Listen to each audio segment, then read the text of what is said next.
Bored ka ba? Tara, laro tayo ng claw machine. Eto pala yung bago kong libangan. Nakaka-enjoy lang. Yung tipong nananalo ka, tapos may premyo ka. Ang saya ng feeling. Pero ingat ka, may madadaya ding claw machine.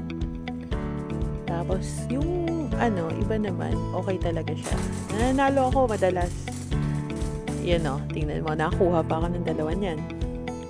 Tapos pili ka ulit. Kasi, nakasiksik kasi madalas nito, sinisiksik nila. Yan, marami dito sa Altriga. Mikot ka. Handabi dyan. Pag nabuburyong ka, wala yung buryong mo. Ang dami nagsisigawan. Kasi nga, ang saya lang ng feeling. Sa isipin mo sa 1 dirham mo, may panalo ka. Ang mamahal ng mga toys na yan pag binili mo. Mahilig din pala ako maglaro nito sa Pinas. Kaso nga lang, hindi ako nanalo.